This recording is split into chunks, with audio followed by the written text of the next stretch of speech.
Kita akan membahas tentang bahaya meninggalkan sholat.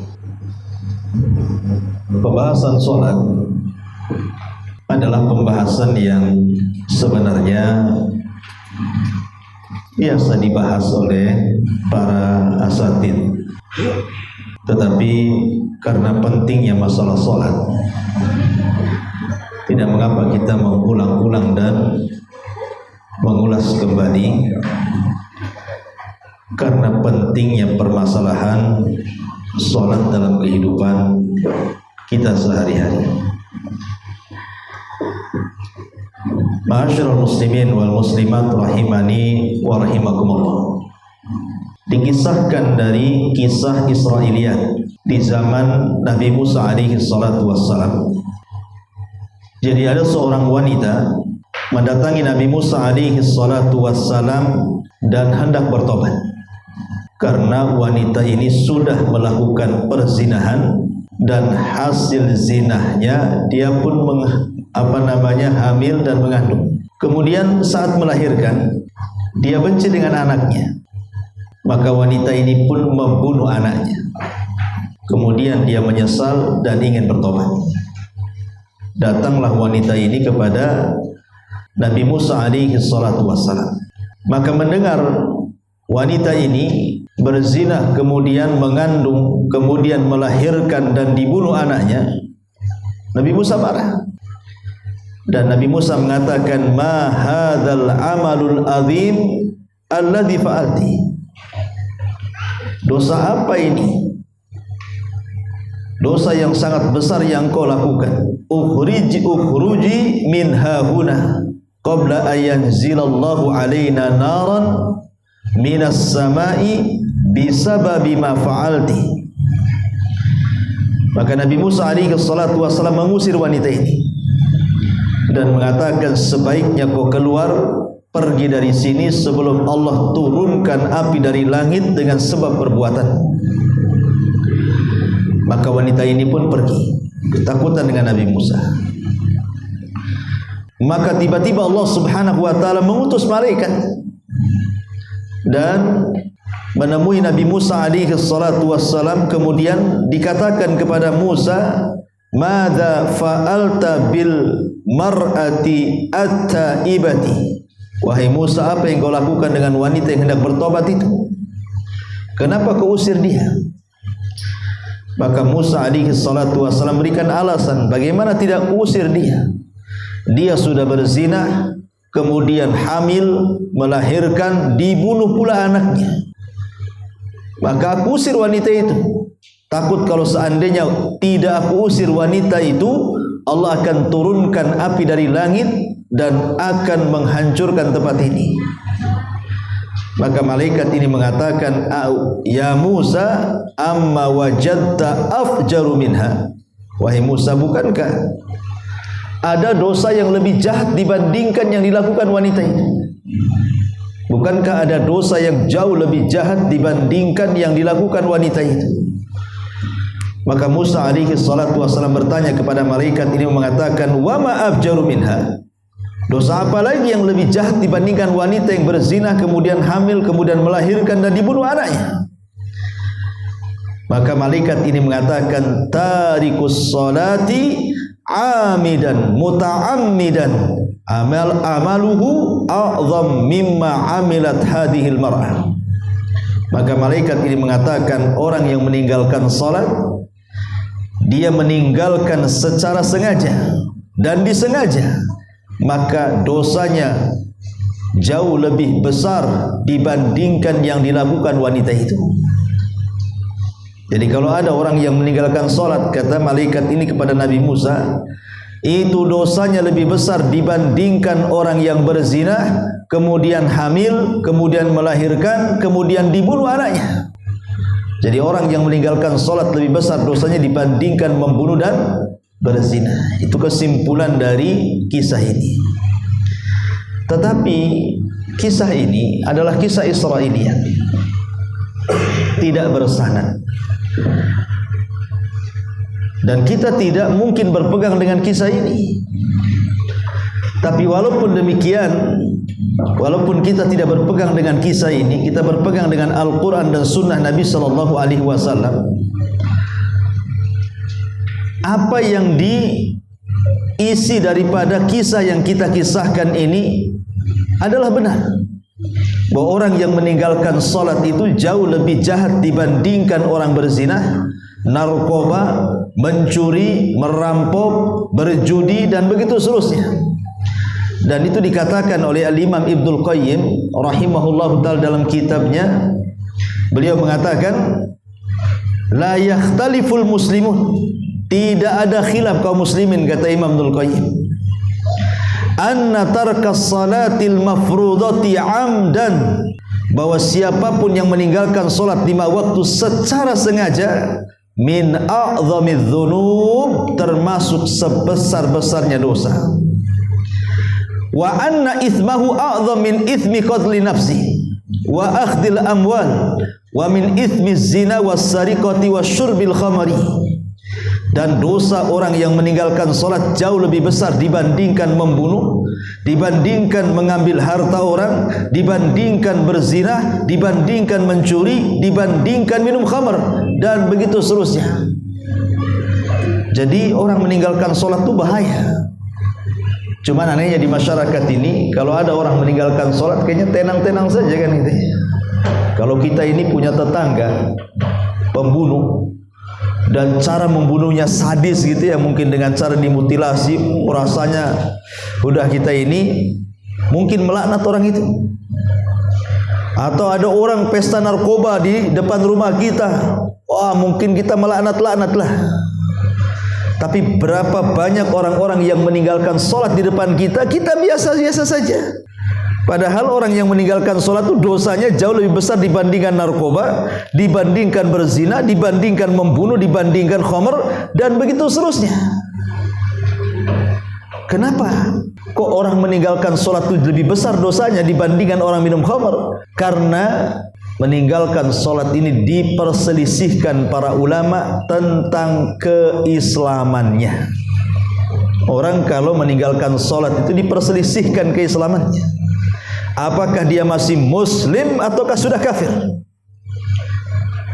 Karena seorang muslim mungkin dia mencuri, seorang muslim mungkin dia minum khamr, seorang muslim mungkin dia narkoba, seorang muslim boleh jadi dia membunuh. Tapi seorang muslim tidak sholat itu mustahil. Karena sholat itu pembeda antara mukmin dan kafir masalahnya. Kalau orang minum khamr dan dia tidak yakin bahwa khamr, dia masih yakin khamr itu halal, dia narkoba, dia masih yakin bahwa khamr itu haram, atau dia mengkonsumsi narkoba, dia yakin narkoba itu haram, atau mungkin dia berjudi, dia yakin judi itu haram, tidak menjadikan Islamnya lepas selama dia tidak meninggalkan sholat gitu ya. Tapi walaupun dia tidak minum khamr, dia tidak berjudi, dia tidak narkoba, dia tidak membunuh, dan begitu seterusnya dari maksiat-maksiat yang berkaitan dengan orang lain, kalau dia sampai meninggalkan sholat, maka Islamnya diperselisihkan. Apakah dia seorang muslim ataukah orang kafir? Di masyarakat ini aneh gitu. Kadang-kadang barometer orang dianggap baik itu hanya dilihat dari segi akhlak saja. Kalau orang itu tak mabuk, orang itu tak judi, tak narkoba, bagus orangnya, maka kita katakan itu orang baik. Padahal tidak sholat tuh. Ya. Tapi nih kalau sebaliknya tuh, orang itu sholat, tapi dia mabuk, narkoba, main perempuan, berzina, dan begitu seterusnya, kita katakan jahat itu. Kan gitu ya. Padahal orang yang sholat itu jauh lebih baik dibandingkan orang yang tidak berzina. Ini satu sholat tapi berzina, satu pula tak berzina tapi tak sholat. Nah itu maksudnya. Yang satu tidak sholat, tidak berzina, yang satu berzina tapi dia sholat. Maka orang yang sholat kemudian dia masih belum bisa meninggalkan zina, itu masih lebih baik dibandingkan orang yang tidak berzina tapi dia tidak sholat. Kenapa demikian? Karena meninggalkan kewajiban itu dosanya lebih besar dibandingkan melakukan yang diharamkan Allah Subhanahu wa taala. Ma'asyiral muslimin yang dimuliakan Allah Subhanahu wa taala. Maka dari sini kita tahu bahwa dosa orang yang meninggalkan sholat ini besar. Jangan cerita orang meninggalkan sholat, Bu ya. Orang yang sholat saja, kalau sholat itu asal-asalan, itu masalah. Nabi SAW sampai mengatakan, Innar rajula la yusalliyah sittina sanatan wa ma tuqbalu lahu salatun la'allahu yutimmu ruku'a wa la yutimmu sujudah wa yutimmu sujud wa la yutimmu ruku'. Dari hadis Abu Hurairah radhiyallahu anhu, dan hadis ini disahihkan oleh Syekh Nasiruddin Al-Albani rahimahullahu taala. Apa kata Rasulullah? Kata Nabi SAW, sungguh ada seseorang itu yang sholat selama 60 tahun. Jadi mulai dari akil balik, kalau laki-laki 15 tahun, kalau perempuan 9 tahun. Dia tidak pernah meninggalkan sholat sampai 60 tahun. Tetapi sholatnya tidak diterima Allah. Bayangkan, sholat 5 waktu 60 tahun, tapi 1 rakaat pun tidak diterima oleh Allah Azza wa Jalla. Kenapa coba? Maka Rasulullah SAW menjelaskan karena dia sempurna rukunya tapi tidak sempurna sujudnya, atau sempurna sujudnya tapi tidak sempurna rukunya, alias asal-asalan bahasa kitanya. Jadi kalau sholat saja asal-asalan tidak diterima, macam mana orang yang tak sholat gitu? Makanya dijelaskan oleh Imam Ahmad ibn Hanbal rahimahullah ta'ala. Apa kata Imam Ahmad? Ya'ti 'alan nas zaman yusalluna wa hum la yusallun. Akan datang zamannya manusia itu nampaknya sholat tapi sebenarnya tak sholat. Kata Imam Ahmad, akan datang zamannya nanti orang-orang itu nampaknya saja dia sholat, hakikatnya tidak sholat. Dan Imam Ahmad mengatakan, saya takut zamannya ada pada zamanku ini, katanya. Ini yang ngomong Imam Ahmad. Imam Ahmad itu generasi salaf. Kok bisa Imam Ahmad ngomong begitu? Akan datang zamannya orang itu nampaknya sholat tapi tidak sholat. Ini yang ngomong Imam Ahmad di zaman dia. Bahwa Imam Ahmad melihat ada orang yang sholatnya asal-asalan sampai dia mengatakan akan datang zamannya orang yang sholat tapi tidak sholat. Gimana kalau seandainya perkataan ini kita praktekkan di zaman sekarang? Ya memang prakteknya memang di zaman sekarang orang yang nampak sholat tapi tidak sholat. Contohnya apa? Yang nampak di YouTube sajalah. Lihat, ada orang sholat itu jauh daripada sunnah Nabi SAW, 7 menit 23 rakaat. Macam mana akan sempurna rukunya dan akan sempurna sujudnya kan? Oh, dolin, amin. Ruku gitu, sujud nggak jelas kan itu. Kita saja yang nengok capek, apalagi yang sholat. Yang nengoknya YouTube lah capek gitu kan. Cemana lah orang ini bacaannya, gerakannya udah nggak kebayang tuh. Nah, jadi orang seperti ini apa diterima sholatnya? Makanya Nabi SAW mengatakan ada seseorang 60 tahun dia sholat, ditolak sholatnya karena sempurna rukunya tidak pula sempurna sujudnya, atau sempurna sujudnya tidak pula sempurna rukunya, karena tidak tumakninah dalam sholatnya. Maka orang-orang yang seperti ini diturunkan satu ayat dalam Al-Quran, fawailun lil musallin alladzina hum an salatihim sahun. Celaka bagi orang-orang yang sholat, yang sholatnya mereka lakukan dengan cara lalai, tidak memperhatikan gerakannya, bacaannya, waktunya, dan begitu seterusnya. Ini cerita yang sholat nih. Yang sholat saja tidak selamat. Bagaimana yang tidak sholat sama sekali kan? Kalau yang sholat saja tetapi melalaikan sholatnya, Allah katakan celaka bagi mereka. Macam mana orang yang sama sekali tidak sholat? Maka ini lebih bahaya lagi. Makanya Ibnu Taimiyah rahimahullahu ta'ala menukilkan ijma' kesepakatan para ulama, man taraka salata jumlatan faqad kafar. Siapa yang meninggalkan salat secara jumlah maka dia telah kafir. Maksudnya lebih banyak meninggalkan dibandingkan melakukan, itu namanya jumlah tuh. Dia salat tapi Jumatan saja. Solat, tapi solat id saja. Selebihnya tidak solat dia. Lah orang yang nongol Jumatnya saja atau yang nongol 2 Idul Fitrinya saja, ini orang ini dikatakan kafir kata Ibnu Taimiyah. Dan itu banyak di masyarakat seperti itu. Jadi sampai kapan orang meninggalkan sholat sampai disolati? Kan tidak mungkinlah sampai disolati. Ma'asyiral muslimin wal muslimat rahimani wa rahimakumullah. Maka orang yang meninggalkan sholat itu sangat bahaya sekali hukumannya di hadapan Allah Subhanahu wa taala. Taib. Ada satu kisah yang diceritakan oleh salah seorang syekh. Jadi kejadiannya di Riyadh, di daerah Riyadh, Saudi Arabia. Jadi ada anak muda. Anak muda ini memang nakal sekali. Selain daripada tidak pernah sholat, memang kehidupannya itu sangat suram. Narkoba, khamar, pokoknya dengan kehidupan bebas di luar. Bahkan dia juga suka menentang ayahnya, durhaka dengan orang tuanya. Satu hari anak muda ini kecelakaan. Kemudian akibat kecelakaan ini menyebabkan anak muda ini meninggal dunia. Kemudian orang tuanya ketika itu mencari orang yang hendak memandikan anak muda ini. Maka adalah orang yang mau memandikan anaknya. Subhanallah. Ketika air campuran bidara itu mulai diaduk, kemudian dituangkan di wajahnya, ini yang memandikan jenazah ini kaget.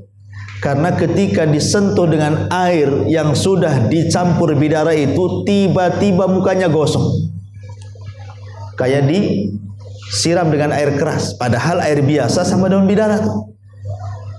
Otomatislah yang memandikan jenazah ini kaget. Salah apa saya kan gitu? Jenazah tadinya bagus-bagus saja, tidak ada apa-apa, tiba-tiba disiram wajahnya kok gosong kayak terbakar gitu. Jadi kagetlah yang mandikan jenazah ini. Langsung dia pun keluar dari pemandian karena takut. Kemudian dia bertanya, siapa bapak anak muda ini? Gitu. Tolong panggil. Datanglah laki-laki dan mengatakan saya. Maka kemudian yang memandikan jenazah ini mengatakan, bisa enggak engkau melihat jasad putramu? Tapi bapak ini tak mau. Tak mau. Karena anak itu anak durhaka masalahnya. Tetapi dibuju-buju oleh pemandi jenazah ini, terpaksa bapaknya masuk ke dalam pemandian itu. Nampaknya badannya putih, tapi ketika melihat wajahnya hitam kelam. Apa kata bapak? Bapaknya anak muda ini, la'anallahu bika fid dunya wal akhir. Semoga Allah melaknat kamu nak di dunia dan di akhirat, katanya. Lah yang mandikan jenazah ini heran, kok bisa bapak mengatakan seperti itu kepada anaknya? Bukan didoakan anaknya sudah mati, didoakan baik, masuk surga, tidak, malah doanya doa laknat. Semoga Allah melaknat kamu di dunia dan di akhirat, katanya. Maka yang mandikan jenazah ini berkata kepada bapak ini, istighfar, tak boleh engkau mendoakan buruk pada anakmu ini. Kemudian alasan kenapa dia mendoakan buruk, maka bapaknya mengatakan dia sudah wajar kudoakan seperti itu karena selama hidupnya dia tidak pernah sholat, dia pun menentang orang tuanya, dia pun minum khamar, mabuk dan disebutkan maksiat-maksiatnya. Sudah wajar, semoga Allah melaknat kamu di dunia dan di akhirat, kata bapaknya. Tapi kemudian pemandi jenazah ini terus merayu sampai akhirnya kemudian bapaknya sedih, barulah menaruh iba kepada anak yang meninggal, dan dia pun mulai tidak keras lagi dan mendoakan kebaikan bagi anaknya. Tapi kisahnya tidak sampai di sini.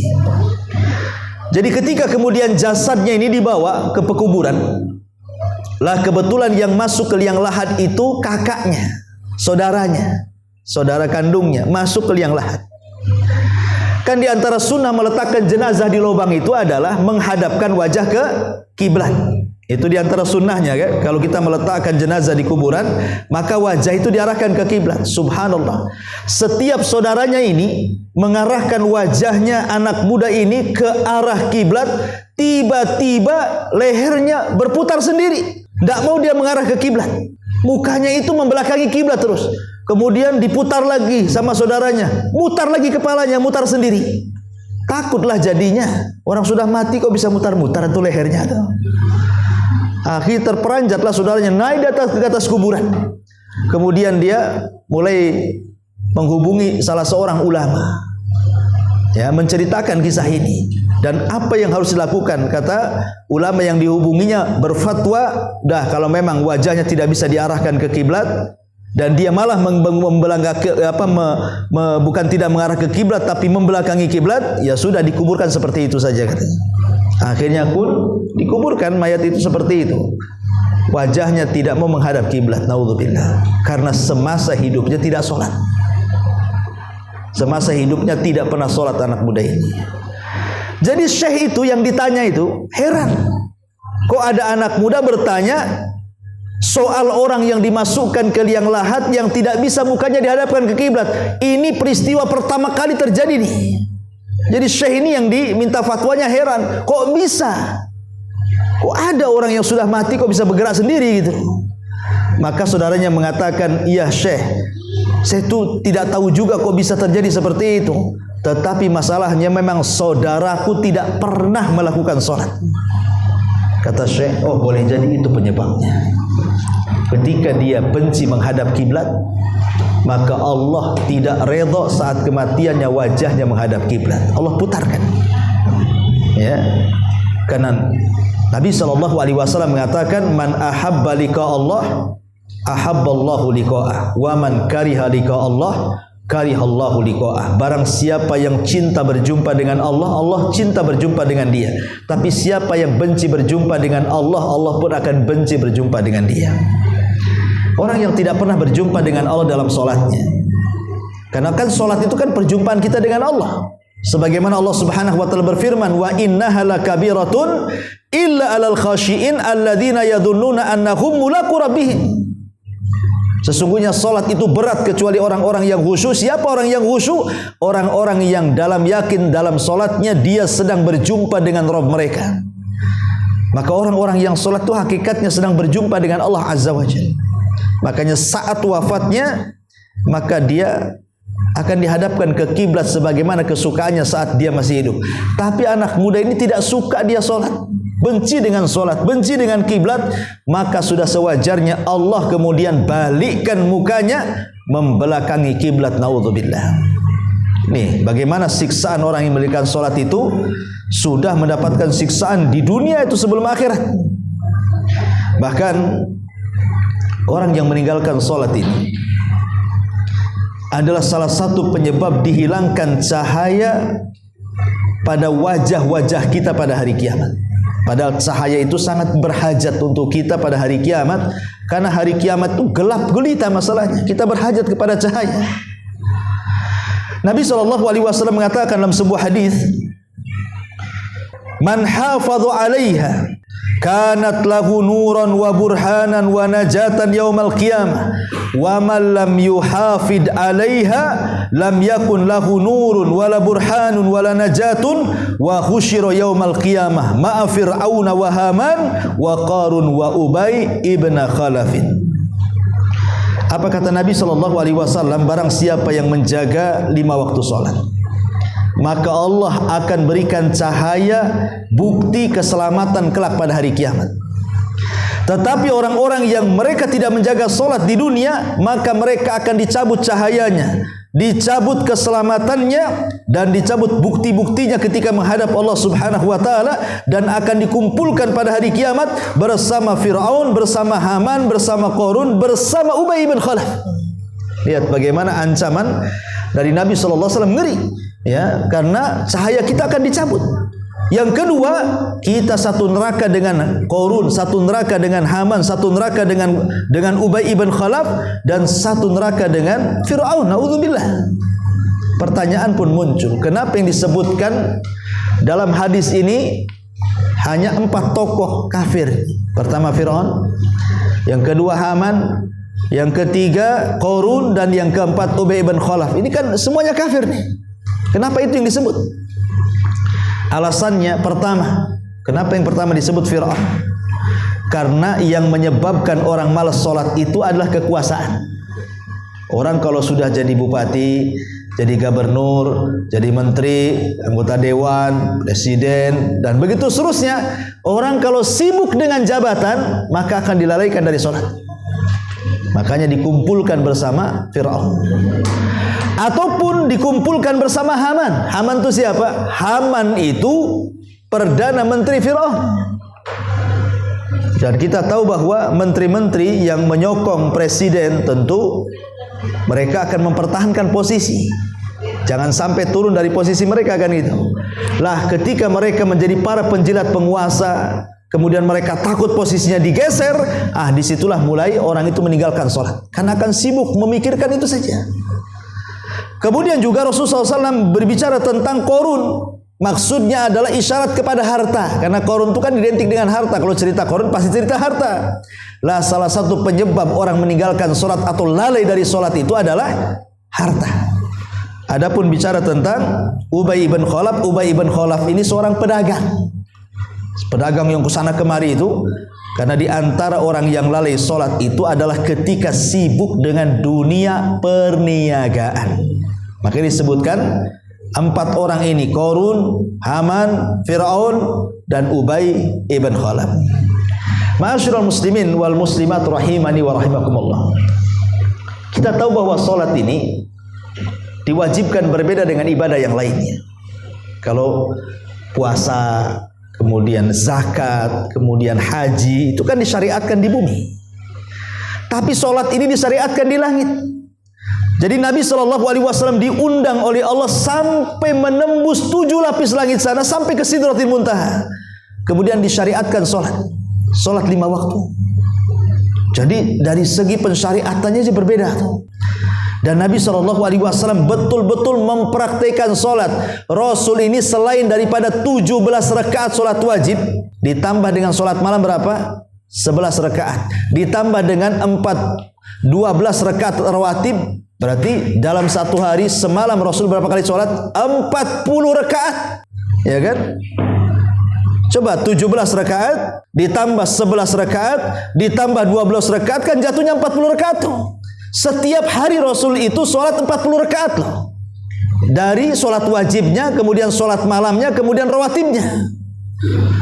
Sementara Nabi SAW sudah diampuni dosanya yang telah, yang sedang, yang akan datang.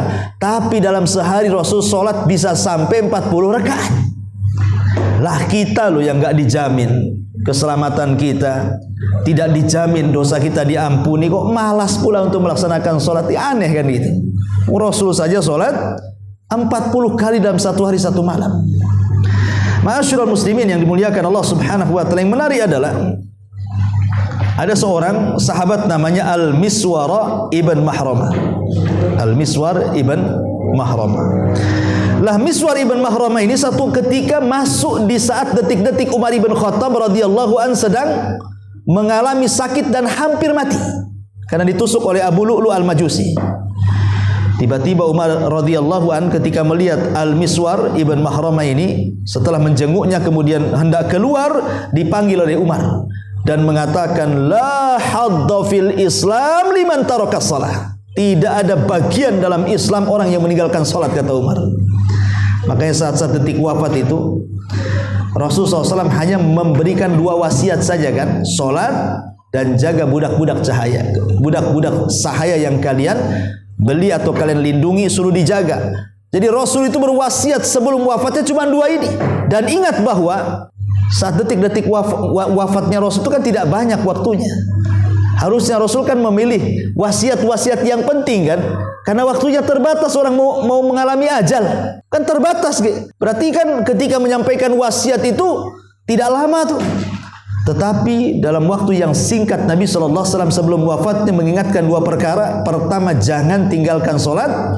Yang kedua, peliharalah baik-baik budak-budak atau hamba-hamba sahaya. Aw ma malakat aimanukum. Baik, ma'asyiral muslimin wal muslimat rahimani wa rahimakumullah. Tapi walaupun demikian, kita tahu bahwa ada satu kisah yang menarik tentang masalah sholat juga. Jadi dahulu Kata seorang syekh bercerita, ini pun masih kejadian di Timur Tengah juga. Jadi ada satu desa. Satu desa itu semua orang alim. Maksudnya tidak alim lah, soleh lah. Ke masjid rajin. Pokoknya desa itu memang nampak kealimannya, kesolehannya. Penduduknya itu suka ke masjid. Tapi ada pula salah satu penduduk yang tinggal di situ itu tidak pernah ke masjid, tidak pernah sholat, tidak pernah nampak batang hidungnya lah, dan memang tidak sholat. Jadi akhirnya menjadi buli-bulian warga tuh. Itu orang jahat itu tidak sholat katanya. Satu hari datanglah pendatang baru, hendak mencari sewaan. Rupanya dapat rumah di samping orang yang tidak sholat, yang dicela oleh kaum yang ada di situ tuh. Ketika dia sholat subuh, orang baru ini, kata imam masjid mengatakan, kamu tinggal di mana? Kata orang ini, saya tinggal di sebelah sana. Langsung sang imam mengatakan, celaka engkau, kau pindah dari situ. Itu tetanggamu tak sholat katanya. Ngapain kamu tinggal di situ? Subhanallah, bayangkan. Orang sana itu, orang yang tidak sholat itu masih diwanti-wanti itu. Orang sekarang nggak peduli mau sholat nggak sholat, dia aja nggak sholat itu ya. Akhirnya orang baru ini mengatakan, ya semoga Allah memberikan hidayah kepada dia. Dia mau sholat. Ketika kemudian keesokan harinya, dia kan baru beli rumah baru di situ. Tetangganya pula tak sholat. Jadi dia nampak tetangganya sedang duduk di depan pintu, disapa sama dia dengan senyum. Kemudian mengucapkan salam, dijawab salam. Kemudian dia cerita, wahai fulan, aku ini orang baru. Tadi subuh aku sholat subuh di masjid ini. Semua manusia memujimu katanya. Padahal tidak ada manusia memuji dia tuh. Tapi dia bohongi. Semua orang masjid, Pak Imamnya memuji kamu katanya. Semua memuji kamu. Masya Allah, kamu itu orang baik katanya. Kata tetangga yang tidak sholat tuh, yang benar saja. Setahu saya dicela orang katanya. Anda semua manusia memuji. Akhirnya kemudian orang baru ini setelah ngomong begitu, besoknya memberikan hadiah dan mengatakan, wahai fulan, karena saya mendengar orang-orang kampung sini mengatakan kau orang baik, maka sebagai imbalannya aku kasih hadiah. Semoga aku bisa mencontohmu katanya. Padahal ada sholat ya. Tiba-tiba kemudian orang yang tidak sholat, yang jahat ini merenunglah, apa betul orang-orang memuji saya? Tapi informasinya kayak gitu kata orang baru itu. Ya, kemudian dia dapat ngasih hadiah pula sama saya. Akhirnya mulai dia malu. Karena malu, kemudian dia pun ikut sholat subuh perdana seumur hidupnya. Sejak masjid itu dibangun sampai selesai, itulah sholat subuh perdana dia sholat itu. Jadi sang imam ini heran sama orang baru itu. Kok apakan tetanggamu itu? Kok sihir ya katanya?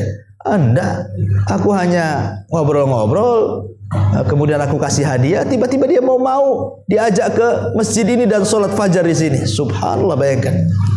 Terkadang ada hidayah itu bisa masuk di waktu-waktu tertentu. Maka sebelum seseorang itu datang ajal, maka sebaiknya orang itu jangan pernah meninggalkan sholat. Karena konsekuensi orang meninggalkan sholat itu sangat mengerikan sekali. Baik di dunia, di alam kubur, ataupun di akhirat, sampai kepada masuk neraka. Ada nama neraka khusus namanya Sakor. Ketika ditanya masalakakum fi Sakor, qalu lam nakum minal musallin. Kenapa kalian sampai masuk ke neraka Sakor? Maka mereka mengatakan, kami dulu tidak pernah sholat. Lihat, neraka khusus namanya Sakor, diperuntukkan untuk orang-orang yang meninggalkan sholat.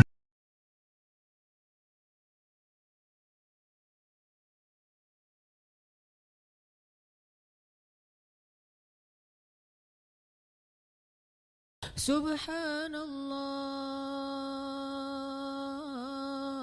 walhamdulillah wa la ilaha illallah wallahu akbar. Subhanallah.